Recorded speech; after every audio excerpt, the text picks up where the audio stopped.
안녕하세요. 지방에서 칼국수집을 운영하고 있는 아이 엄마예요. 엄마가 운영하시던 가게를 물려받아서 제가 운영하고 있는데 맛집이라고 소문이 나 있어서 매일매일 엄청 바빠요. 밥 때도 놓쳐가며 일을 하고 있는 와중에도 문득문득 치밀어 오르는 화 때문에 가끔 속이 답답할 때도 있고 그래요. 한번 털어놓으면 좋아질까 싶어 가게를 마친 이 시간에 쉬지도 않고 한자 한자 적어봅니다. 그 인간만도 못한 사람을 만난 것도 딱 이맘때네요. 절대로 내 인생에 절대로 만나서는 안 됐을 그 인간을 만나게 된 건 불운 중에 불운이라고 생각하고 있어요. 그 사람을 처음 본 건 지금 운영하고 있는 칼국수 집에 손님으로 왔을 때예요. 저희 엄마는 제가 어렸을 때 아버지와 이혼하시고 그 후 칼국수 집을 하시며 저를 키우셨어요. 친정에 의지할 수 있는 상황도 아니라 오로지 혼자 몸으로 가게를 운영하셨어요.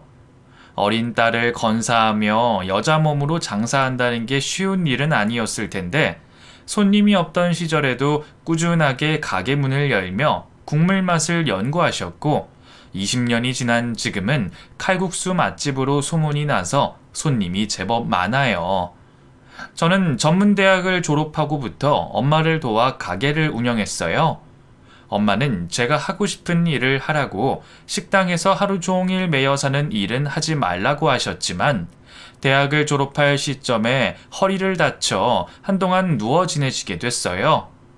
엄마가 칼국수에 얼마나 많은 정성을 쏟았는지 알기 때문에 가게를 외면할 수가 없었어요.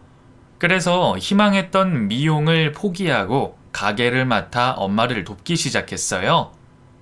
엄마, 오늘도 손님이 제법 많았어. 봐봐, 현금도 제법 되지. 그러네. 우리 현아 장사 잘했네.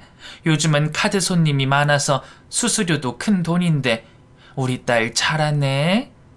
엄마한테 다 배운 거지 뭐. 허리는 좀 어때요? 많이 좋아졌어. 내일은 가게에 나가 봐야지. 제가 엄마 자리를 대신하고 있지만 자리를 다 채울 수는 없었어요. 단골 손님들도 안 보이는 엄마를 찾았고요. 직원들도 엄마가 있을 때랑은 분위기가 사뭇 달랐고요. 엄마는 허리에 복대를 차고는 겨우겨우 움직이면서도 가게를 지키셨어요. 가게에서 살다시피 하셨으니 집에 가만히 누워있지도 못하셨죠. 그렇게 엄마와 칼국수 가게를 열심히 운영하고 있을 때 딱 이맘때였을 거예요. 점심 손님을 다 치고 가게 식구들끼리 점심을 먹고 있을 때 남자 손님 한 분이 들어왔어요. 지금 들깨 칼국수 되나요?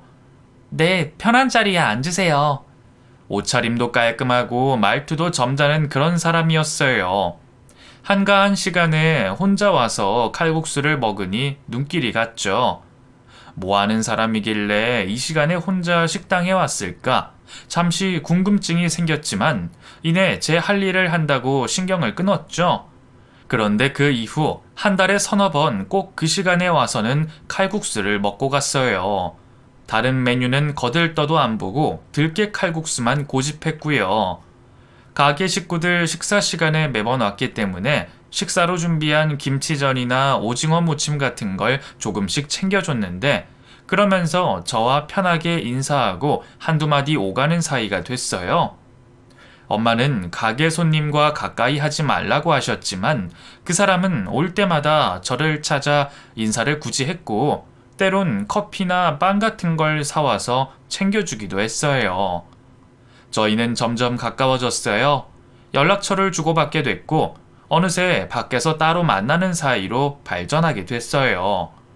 우리는 만나면서 서로의 이야기를 나누게 됐고 그 사람의 아픔도 알게 됐죠. 얼마 전에 사별을 했는데 칼국수를 좋아하던 죽은 아내가 좋아하던 국수집이 우리 가게였더라고요. 아내가 좋아하던 들깨 칼국수를 먹고 가면 마음이 따뜻해져서 찾아오지 않을 수가 없었다는 그 사람의 말에 제 마음이 너무 아팠어요. 얼마나 아내를 많이 사랑했으면 혼자 이렇게 칼국수를 먹으러까지 왔을까 싶어 사람이 정말 진솔해 보였죠. 가끔 지난날 얘기를 하면서 눈물까지 보이는 모습에 제가 그에게 힘이 되어주고 싶다고 느꼈고 점점 더 그 사람에게 빠져들고 있었어요. 현아 씨가 이렇게 제 얘기를 들어줘서 얼마나 위로받는지 모릅니다. 정말 고마워요. 아니에요. 들어드리는 것밖에 못하는데요. 조금이라도 도움이 됐다면 다행이에요. 오늘 가게 마치고 시간 돼요? 고마워서 내가 맛있는 거 사주려고요.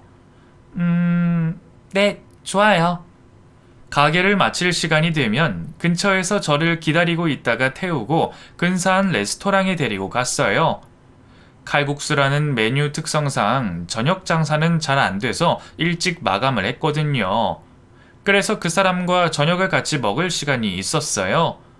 평일에는 친구들도 잘 만나지 않는 제가 일을 마치고 자꾸 어딜 간다고 하니 엄마가 걱정이 많으셨어요. 너 요즘 연애하니? 엄마는 내가 연애할 시간이 어딨어. 근데 요즘 자꾸 어딜 가는데 오늘도 너 어디 가는 거지? 가게 마감을 하고선 원피스로 갈아입으니 엄마가 자꾸 어딜 가냐고 꼬치꼬치 물어보셨어요. 그 사람을 만난다는 말을 하기가 어려워 대충 친구들과 모임이 있다고 둘러댔고요. 그 사람을 만나는 걸 엄마가 아시면 안 좋아하실 것 같아서 숨겼어요. 하지만 오래 숨길 수는 없었죠. 그 사람이 집 앞까지 태워다 주는 걸 엄마가 보셨거든요.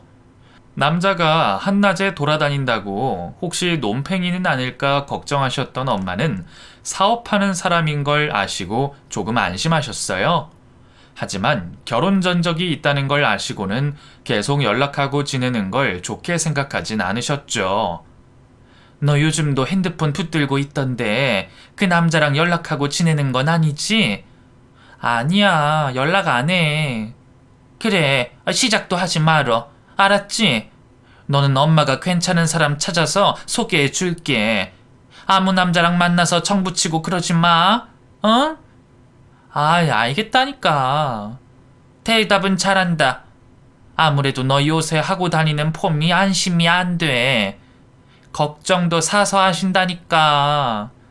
엄마는 혼자 저를 키우며 살아온 세월이 정말 힘드셨다면서 저는 그렇게 살지 말라고 하셨어요. 그래서 제 연애에 대해 신경을 많이 쓰셨고요. 엄마가 어떤 마음인지 충분히 알고 있었지만 한번 마음을 주고 나니 그 사람이 자꾸 생각났어요. 그래서 말을 듣지 않고 연락을 계속 이어갔죠.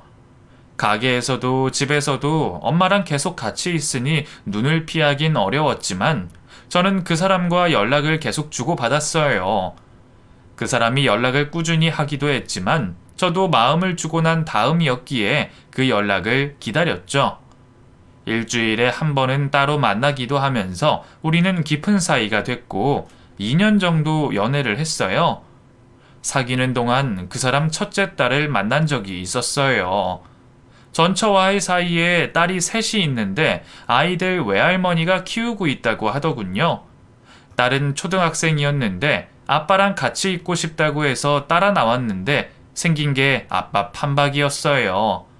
낯선 여자랑 같이 있는 걸 낯설어 하면서 새끼 고양이처럼 얼마나 나를 세우고 있던지 말 한마디 제대로 걸기도 어려웠죠. 엄마를 잃고 얼마나 슬플지 감히 제가 상상할 수도 없었어요. 최대한 엄마 얘기는 피하면서 말을 걸었어요. 너 참 예쁘게 생겼다. 아빠 닮아서 더 이쁜 것 같은데? 제가 말을 붙이자 저를 가만히 노려보던 아이는 드디어 입을 떼더군요. 우리 아빠랑 무슨 사이예요? 너희 아빠랑 그냥 친구야. 친구요? 친구 맞아요? 그럼 여자 남자 사이에도 친구 있어. 그러니까 아줌마 경계 안 해도 돼. 첫째 딸은 아빠와 어떤 사이인지 확인을 하고는 그제서야 긴장이 풀리는 것 같았어요. 엄마의 자리에 혹시나 제가 들어갈까봐 걱정하는 것 같아서 마음이 많이 아팠고 절대로 이 아이의 믿음을 저버리는 일을 하면 안 되겠다 다짐했죠. 저도 엄마가 걱정하는 일, 첫째 딸의 염려 이런 걸 알고 있었죠. 그 사람을 좋아하는 건 사실이지만 결혼까지는 기대하지 않았어요. 언젠가 서로 갈 길을 가게 될 거라고 생각하고 있었어요. 지금은 제가 좋아하는 마음이 크니까 이렇게 곁에 있는 것이고, 언제든 그 사람에게 제가 필요 없으면 헤어질 생각을 하고 있었어요. 그런데 제가 생각지도 않은 문제가 생겼어요. 제가 그 사람의 아이를 가지게 된 거예요. 임신이 됐다는 걸 알고 얼마나 놀랐는지 몰라요. 물론 제 탓이죠. 몸가짐을 조심했어야 했는데 2년 동안 연애를 하면서 딱 하루였어요. 딱 한 번 그 사람과 밤을 보낸 건데 임신이 되어버린 거죠.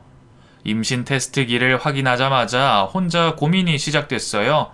엄마에게도 그 사람에게도 쉽사리 말을 꺼낼 수가 없었죠. 너 요즘 얼굴이 왜 이렇게 까칠해? 몸이 어디 안 좋니?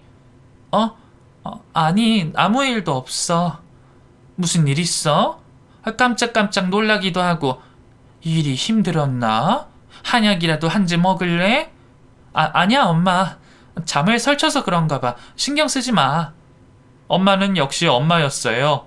저의 작은 변화도 캐치하시곤 물어보셨죠. 걱정하시는 엄마께 별일 아니라고 거짓말을 하면서도 또 제 마음은 무거워졌어요. 이렇게 숨긴 채 계속 있을 수도 없고 찾아온 생명을 없던 일로 할 수도 없었어요. 고민에 고민을 계속하다가 결국 그 사람에게 솔직하게 얘기를 했어요. 갑작스런 임신 얘기에 깜짝 놀라더군요. 그게 사실이야? 정말 임신이야? 응, 테스트기 몇 번이나 해봤어. 그래? 그래도 내일 병원에 가보자. 믿지 못하는 그에게 아이의 초음파 사진을 보여줬어요. 혼자 병원에 가서 받아온 사진이었어요. 그 사람은 임신이 분명하다는 걸 알고는 고민이 역력한 얼굴을 했고 그 모습을 보면서 속이 많이 상하더군요. 그리고 뱃속의 아이에게도 너무 미안했어요. 쉽사리 말을 못하는 그를 보면서 저는 내내 참았던 눈물이 터져버렸어요. 멈출 줄 모르는 눈물에 그 사람은 저를 안아줬어요. 현아야, 미안해. 미안하다. 너 혼자 힘들게 놔두고 내가 정말 모자란 놈이야. 내가 다 책임질게. 너는 걱정하지 마. 오빠, 우리 이제 어떡해? 응? 갑작스런 임신에 걱정을 하는 저에게 그 사람은 청혼을 했어요. 결혼해서 우리 아이 잘 키워내자고 그렇게 말하더군요. 그 말을 저는 믿었고 엄마께 그 사람을 소개했습니다. 모든 사실을 알게 된 엄마는 억장이 무너진다며 머리를 싸매고 누우셨어요. 네가 뭐가 모자라서 그런 채취자리에 간단 말이야. 엄마가 연락하고 지내지 말라고 했는데 왜 말을 안 들어 이거사. 엄마 미안해. 근데 나 우리 애기 낳고 싶어. 아빠 없는 자식으로 키울 수 없잖아. 내가 자식을 잘못 키웠어. 다 내 탓이다. 다 내 업보야. 엄마. 자식이 결혼도 전에 임신까지 했으니 엄마 속이 얼마나 무너지셨겠어요. 속이 많이 상하신 엄마는 저를 안 보겠다고 하셨어요. 어디 마음대로 살아보라며 저에게 등을 돌리셨죠. 엄마 마음을 이해 못하는 건 아니지만 너무 냉정하게 구시는 모습에 저도 상처를 받았습니다. 상황이 그렇게 되자 제가 의지할 곳은 그 사람밖에 없었어요. 엄마는 손수 제 짐을 싸주시더니 그 사람 집에 가서 살라고 하셨어요. 엄마, 왜 이래? 엄마가 원망되지? 엄마도 너한테 정말 실망했다. 엄마는 네가 나처럼 힘들게 살지 않았으면 하고 바랬어. 그런데 네가 나 몰래 기어이 이 사단을 만들고 말았구나. 당분간은 서로 안 보고 지내는 게 좋겠다. 그렇게 하자. 저는 뭐라 반박도 못하고 집에서 나와 그 사람 집으로 갔어요. 사무실 근처에 집이 있었고 엄마가 하는 국수집과 거리도 얼마 안 떨어진 곳이었어요. 당시 저는 모질게 구는 엄마에게 서운해서 보란듯이 잘 살겠다고 일을 갈았고 그 사람이 모든 걸 다 해결해 줄 거라고 철석같이 믿었어요. 당연히 결혼도 하게 될 거라고 생각했죠. 첫째 딸에게는 미안했지만 뱃속에 있는 내 아이가 먼저였어요. 그런데 일이 또 꼬이더군요. 내가 원하는 대로 굴러가지 않았어요. 저기 우리 결혼식 말이야. 아이 태어나고 그 뒤에 해도 될까? 그게 무슨 말이에요? 결혼식도 안 올린다는 말이에요? 그게 그 사람 말로는 딸들 때문에 당장은 힘들 것 같다는 말이었어요. 엄마가 죽고 외할머니 집에서 크면서 상처가 많은데 아빠가 다른 여자랑 결혼한다고 하면 충격이 클 것 같다고 말이에요. 게다가 첫째 딸이 재혼을 그렇게 반대한다는 말도 했어요. 다른 두 아이는 얼굴도 보지 못했지만 첫째는 같이 밥도 먹은 사이라 신경이 쓰였어요. 그때 분명 제가 결혼은 안 한다고 약속도 했는데 그걸 지키지 못하게 됐으니 양심이 찔리기도 했고요. 그 사람은 뱃속에 아이가 태어나고 시간이 지나면 저와 친해질 테니 그때 가서 결혼식을 하자고 했어요. 미안하다며 힘들게 말을 이어가는 그 사람 얼굴을 보고 있자니 저도 마음이 약해졌고 결국 그 말을 들어주기로 했어요. 친정 엄마가 만약 그 얘기를 들었다면 노발대발 난리가 났을 거예요. 하지만 저는 엄마한테 알릴 수 없는 상황이었고 이런저런 그 사람과 결혼하기 위해 생기는 문제들을 원만하게 해결하는 게 먼저라고 생각하고 있었어요. 결혼식도 올리지 않은 채 신혼생활은 시작됐어요. 시간이 갈수록 배가 불러오고 몸이 불편했어요. 입덧은 또 얼마나 심한지 병원에 링거를 맞으러 갈 정도로 심각했고요. 당장 하루하루가 불편하니 결혼식 같은 건 신경도 쓰이지 않았어요. 우리 콩아리가 엄마를 많이 힘들게 하네. 임신이 이렇게 힘든 건 줄 전혀 몰랐어. 조금 지나면 괜찮아질 거야. 우리 아들이 엄마 계속 힘들게 할까봐. 아들? 아들인 거 당신이 어떻게 알아? 그냥 아들이면 좋겠다고 생각이 들어서. 성별도 나오지 않았는데 미리 아들이라고 부르는 그 사람을 보며 새삼 다른 여자와 자식도 낳아 키운 사람이라는 게 확 느껴졌어요. 임신도 입덧도 모든 게 처음인 저는 안절부절 못하는데 그 사람은 너무나 여유로웠고 임신을 한 저보다 제 몸에 대해서 더 잘 알고 있었어요. 다 알고 한 시작이지만 썩 기분이 좋지는 않았죠. 임신 때문에 예민해져 있는 것도 있었지만 현실을 느꼈다고 할까요? 엄마가 그토록 걱정했던 그 부분이 뭔지 조금씩 느껴지더라고요. 여자들은 임신을 하면 친정엄마 생각이 더 많이 난다고 하잖아요. 저도 그때 그랬던 것 같아요. 가까이 엄마 집이 있는데 죄인 마냥 가지도 못하고 혼자 끙끙거리고 있는 게 왠지 내가 잘못 선택했나? 이런 후회도 조금씩 됐죠. 하지만 그런 제 마음을 일일이 다 말할 수도 없었어요. 저한테는 그 사람이 전부였고 의지할 곳이었으니까요. 몇 달 뒤 아이는 태어났고 그 사람의 바람대로 아들이었어요. 임신 중에 아들인 것을 알고 얼마나 좋아하던지 자기 닮은 아들을 꼭 낳고 싶었다면서 저에게 고맙다며 명품백도 선물로 사주고 그러더라고요. 출산하는 날 막 태어난 아이 얼굴을 보는데 정말 그 사람 얼굴이랑 판박이었어요. 아빠를 닮았으면 좋겠다고 생각했는데 정말 똑 닮은 모습에 흐뭇했고요.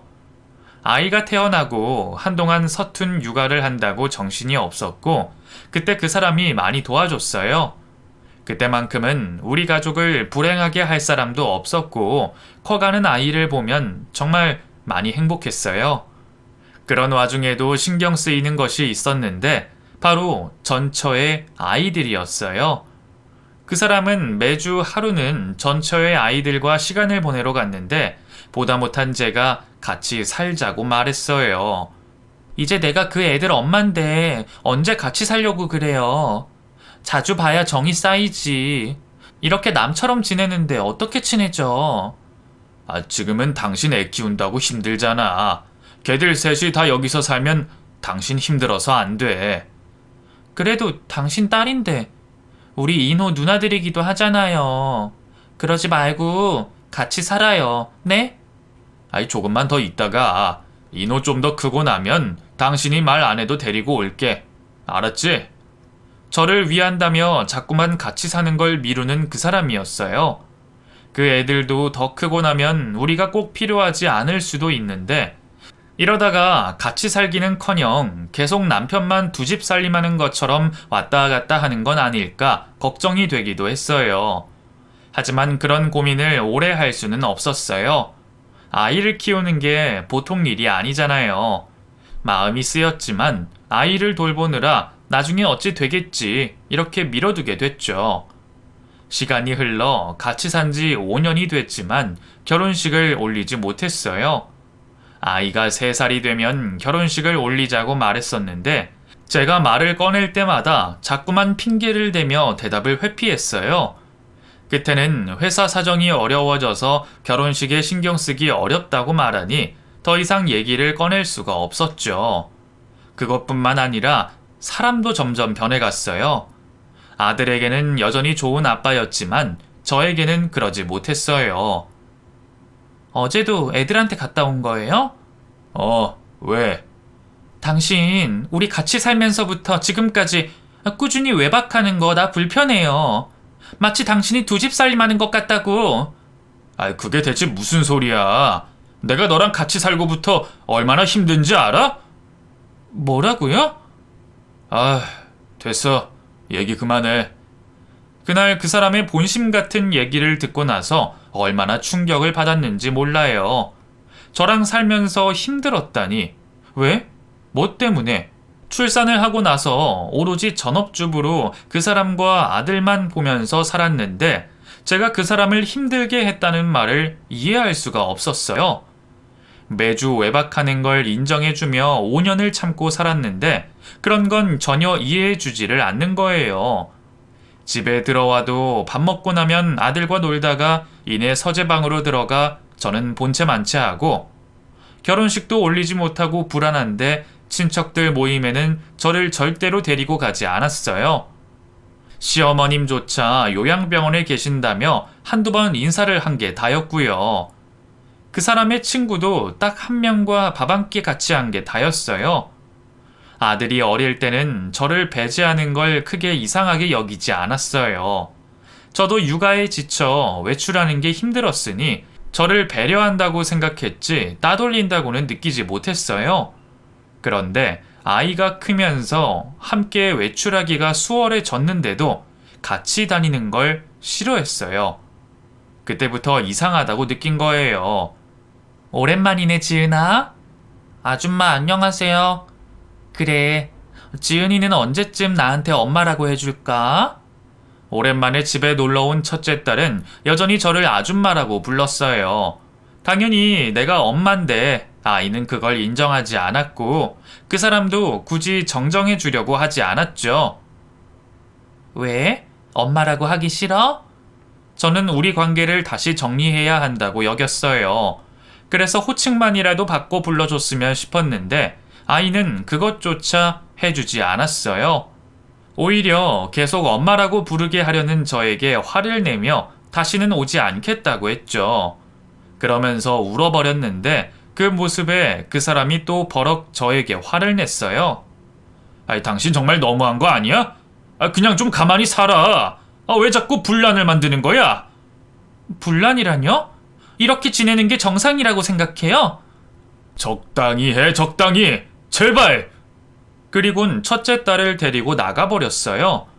아들만 큰 소리에 눈치 보며 저를 살피고 있었고요. 비참했어요. 제가 꿈꾸고 그리던 결혼 생활은 이게 아니었어요. 행복하고 웃으면서 살고 싶었는데 내가 원하는 게 그리 과한 건가? 이해가 되지 않았죠. 그러던 와중에 그 사람은 저에게 정말 말도 안 되는 것을 요구했어요. 이혼이었죠.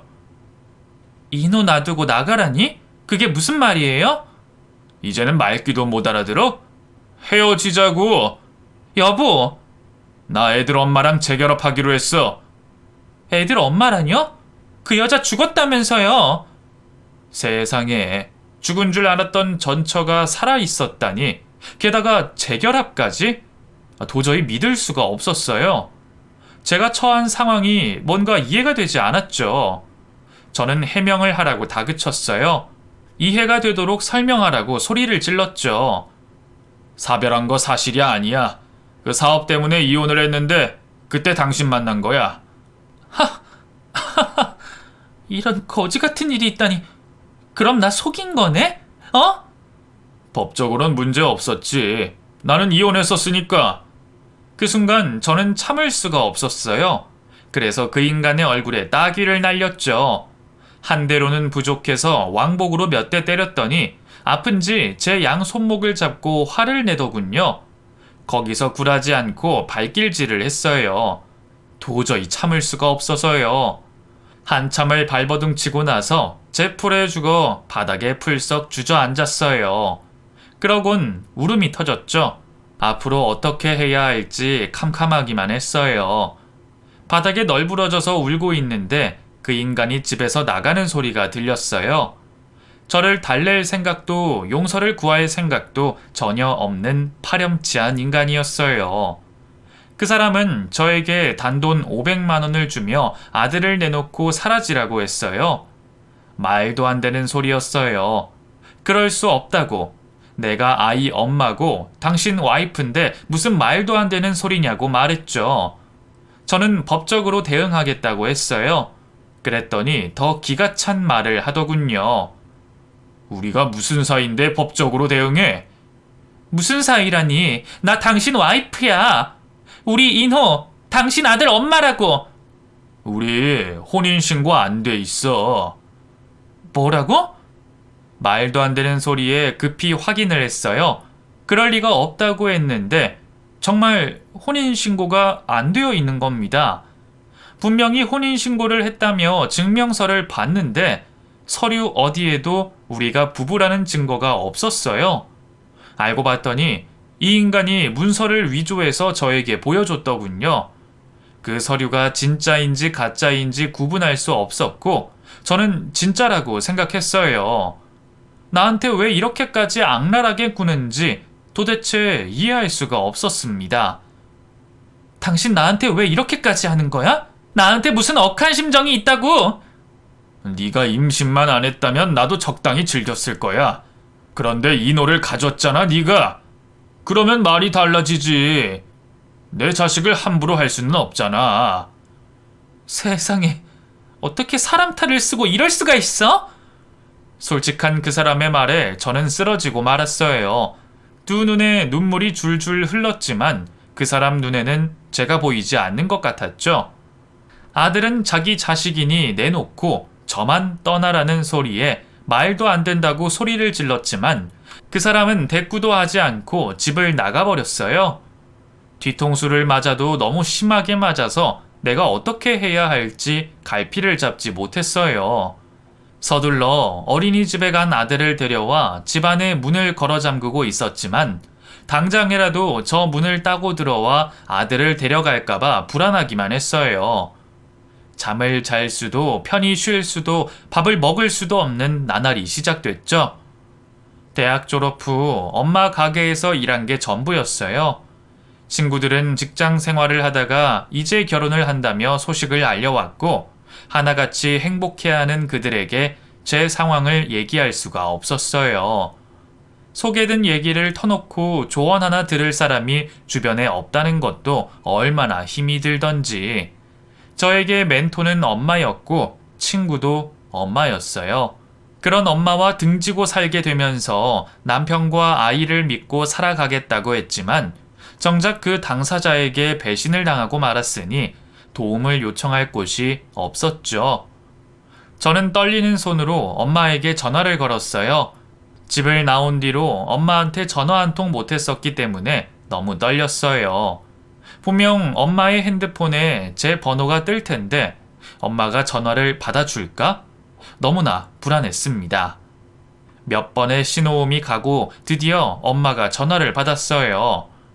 현아니? 엄마는 예전과 다름없이 전화를 받아주셨어요. 그리고 마치 어제도 연락을 하고 지낸 것처럼 말을 하셨고요. 대답을 못하는 저에게 재차 이름을 불러주셨어요. 차마 대답을 못하고 저는 울음을 터뜨렸습니다. 현아야, 왜 그래? 무슨 일 있니? 울지만 말고 말을 해봐. 엄마? 저는 엄마의 목소리에 울음이 터져버렸고 어린애처럼 엉엉 울어버렸어요. 너무나 듣고 싶었던 목소리. 엄마의 목소리를 듣고 나니 안심이 돼서 울음을 그칠 수가 없었어요. 제가 조금 진정이 되자 엄마는 당장 집으로 오라고 하셨어요. 그 소리에 저는 바로 짐을 챙겨 아들을 데리고 엄마에게 갔습니다. 5년 만에 찾아온 집은 변함이 없었어요. 그리고 익숙한 엄마 냄새, 주름이 는 것 같은 엄마의 얼굴을 보면서 비로소 안도감을 느꼈어요. 엄마는 벌써 5살이 된 손자를 신기한 듯 쳐다보면서 저에게 원망 섞인 말을 하셨어요. 독한 것, 그렇게 나가고 어떻게 한 번을 안 찾아오니? 엄마가 나 보기 싫다며. 이거사, 다른 건 엄마 말 안 듣고 이런 말은 또 잘 듣지? 엄마, 미안해. 듣기 싫어. 그런 소리 하려면 다시 가. 왜 온 거야? 그 인간이 잘 안 해줘? 무심한 듯 제 안부를 묻는 엄마를 보면서 저는 다시 울음이 터졌어요. 어리석은 지난날의 제 자신이 너무 한심스러웠고 할 수만 있다면 시간을 돌리고도 싶었어요. 울음을 멈추고 엄마에게 있었던 일을 다 얘기했어요. 그랬더니 엄마가 노발대발하시며 화를 내셨죠. 뭐? 사별이 아니고 위장 이혼이었다고? 이 썩을 놈의 인간, 어떻게 너한테 이런 짓을 할 수 있어? 내 이 인간을 당장... 엄마, 진정하세요. 혈압 올라, 응?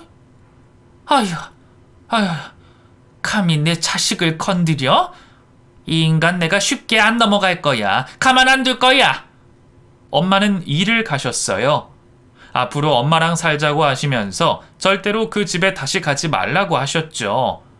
집을 나오고부터 그 사람에게 전화가 계속 왔지만 받지 않았어요. 그랬더니 화를 내는 문자가 수십 통이 오길래 전원을 아예 꺼버렸어요. 다음날 엄마와 함께 변호사를 찾았습니다. 그 사람은 저에게 법적으로도 아무 소용 없을 거라고 했지만 엄마는 직접 알아봐야 한다고 하셨고 가게 문까지 닫으면서 발품 팔아 유명한 변호사를 찾아갔어요. 떨리는 마음으로 변호사를 찾았는데 다행히 방법이 있다고 했어요. 혼인신고를 하지 않아도 사실혼으로 인정받을 수 있다는 말에 희망이 보였죠. 그리고 그 사람이 저를 속인 것도 죄를 받게 하고 싶었으나 속였다는 증거를 구할 수가 없어서 별 수 없었어요. 저와 엄마는 법적 대응을 하기 위해 단단히 준비를 했죠. 그리고 그 인간을 고소했습니다. 제가 고소했다는 것을 알고는 저에게 연락을 하려고 난리가 났어요. 꼴랑 500만 원 받고 아이까지 내주고 끝낼 줄 알았겠지만 더 이상 참고 살 이유가 없는데 제가 호락호락 다 내줄 리가 있겠어요. 바짓가랑이를 물어뜯든 그 인간 목을 물어뜯든 그냥 물러나 주는 건 있을 수 없는 일이죠. 무슨 수를 써도 제가 만나주지 않자 국수집으로 찾아왔어요. 엄마가 가게에 계신데도 쭈뼛거리며 가게 문을 열고 들어오는 겁니다. 쳤어? 여기가 어디라고 나타나? 현아야, 진정하고 나랑 얘기 좀 하자, 응? 이 인간이, 야, 너 안 나가? 내 가게에서 당장 나가! 엄마는 주방에 들어가셔서 개수대에 구정물을 한 바가지 퍼서 나오셨어요. 바가지에 넘쳐서 질질 흘리는 구정물을 보면서 그 인간이 기겁을 하고 나가더군요. 급히 차를 타고 떠나는 걸 보면서도 엄마는 멈추질 않고 바가지를 날리셨어요. 주차장에 플라스틱 바가지가 나뒹굴고 그 인간의 차는 이미 멀리 달려가는 게 보였죠. 엄마, 괜찮아? 그럼 괜찮지. 감히 여기가 어디라고 대가리를 들이밀어. 한 번만 더 오면 내가 가만히 두나 봐라. 엄마는 제 등을 따뜻한 손으로 감싸며 어서 들어가자고 하셨어요. 지난 5년 동안 그 인간이랑 살면서도 마음이 이렇게 든든했던 적은 한 번도 없었어요. 지구 끝까지 내 편인 엄마를 두고 내가 왜 그랬을까? 다시 한번 지난 날을 후회하는 마음이 들었어요. 엄마 집으로 오고부터는 밤에 잠도 잘 자고 밥도 잘 먹고 마음이 편해졌어요. 제가 그렇게 변하니까 아들도 자연스럽게 밝아졌고 외할머니를 어찌나 잘 따르는지 핏줄은 알아보는구나 싶었어요. 변호사는 사실혼이 인정이 되면 재산 분할이나 위자료를 받아낼 수 있다고 했어요. 하지만 양육권은 장담할 수가 없다고 하더군요. 이미 그 인간의 호적에 올라가 있는 상태라 법으로 대응한다고 해도 안 될 수가 있다고요. 저는 제발 부탁드린다고 사정사정을 했어요. 위자료를 못 받아도 살 수는 있지만 아들을 잃어버린다면 앞으로 살아갈 자신이 없었어요. 아들은 저에게 있어서 제 목숨보다 더 소중한 아이였으니까요. 그 인간은 엄마한테 구정물로 식겁을 하고부터는 가게에 얼씬도 하지 않았어요. 그리고 드디어 가사 조정을 위해 법원에서 마주쳤는데 그 면상을 쳐다보는 것만으로 구역질이 날 것 같았죠. 저는 우리가 사실혼인 것을 증명하기 위해 애썼고 그 인간은 단순 동거 사이라고 주장을 했어요. 나름 이런저런 증거들을 모았는데도 저에게 자꾸 불리하게 흘러갔어요. 같이 살 때에 주변에 워낙 제 존재를 꽁꽁 숨기고 살아서 저의 기여도를 증명하기가 쉽지가 않았어요. 게다가 어머니라고 소개해준 요양원의 할머니도 진짜가 아니라 대역을 구해서 저에게 소개했더라고요. 법정에서 까면 깔수록 정말 기가 찼어요. 제일 답답했던 건 그 모든 거짓말들을 증명할 수 있는 증거가 없다는 거였어요. 모두 그 인간과 저만 아는 일이니 제 주장이 먹히지가 않았죠. 알면 알수록 얼마나 치밀한 인간인지 다시 알게 됐어요. 그리고 사람을 갖고 놀았다는 것도 더 명확해졌고요. 배신감에 머리가 돌 것 같았어요. 내 말을 믿어주지 않는 판사도 너무 싫었고요.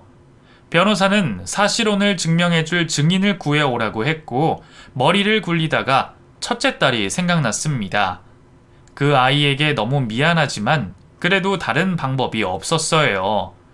저는 그 아이에게 전화를 했고 저인 줄 안 아이는 전화를 회피했어요.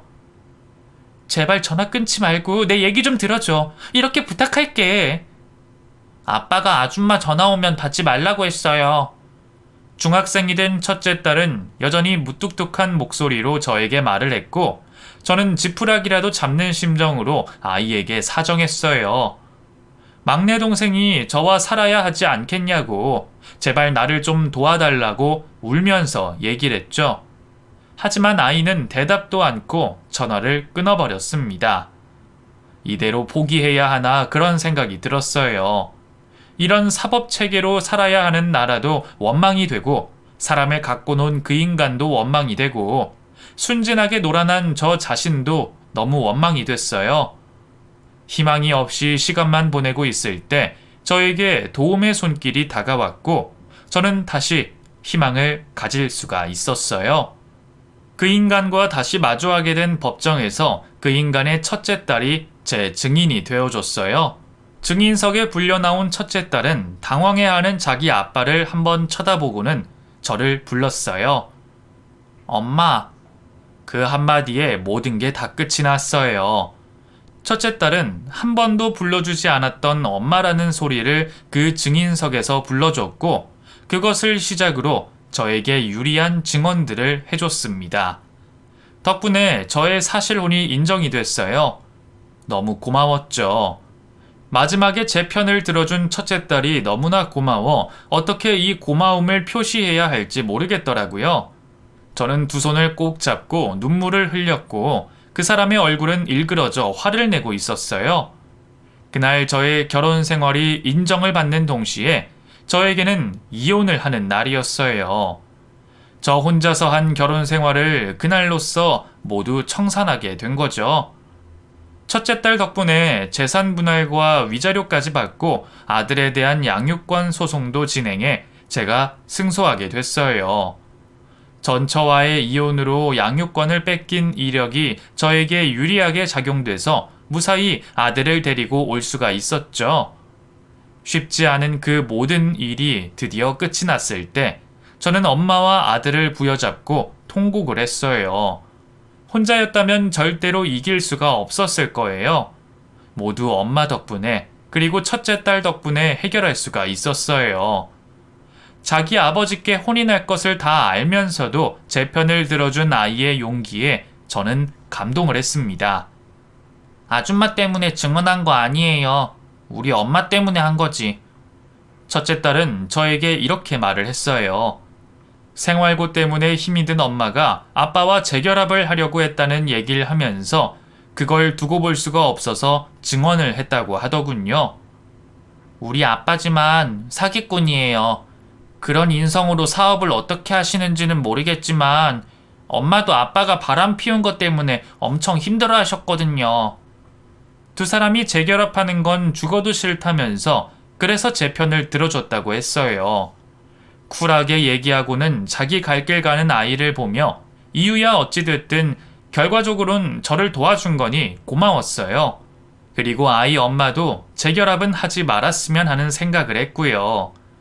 저에게 한 짓을 보면 어떤 인간인지 답이 딱 나오잖아요. 무슨 짐승도 아니고 자식의 혈안이 돼서 사람을 마음대로 이용해 먹는 인간 말종인 사람이 분명하니까요.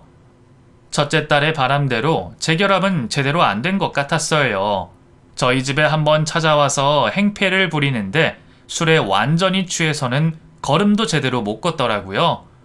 엄마는 그날도 왕소금을 한 바가지 갖고 나와서 그 인간에게 뿌리셨어요. 다시는 오지 말라고 소리 질러도 술에 취해서인지 꿈쩍도 않길래 경찰을 불렀죠. 경찰이 와서야 집 앞에서 치울 수가 있었어요. 저와 전부인 모두에게 외면받고는 기가 팍 죽어서 돌아다녀요. 아직도 아들을 보고 싶다는 빌미로 저를 찾아오는데 절대로 받아줄 수 없죠. 제가 어떻게 아들을 지켰는데 그 인간에게 다시 보여주겠어요? 만약 우리 아들 손끝 하나라도 건드리면 그때는 가만히 안 둘 거예요. 이제는 저도 제 가족을 지킬 준비가 되어 있어요. 모든 일이 정리되고 저는 엄마의 칼국수 집으로 돌아왔어요. 고질병인 허리 때문에 힘들어 하시는 엄마를 대신해 제가 나서서 식당을 운영하고 있었어요. 요즘 물가가 너무 올라서 예전만큼 잘 되지는 않지만 그래도 한 걸음 한 걸음 해주시는 손님들에게 최선을 다하려고 노력하고 있어요.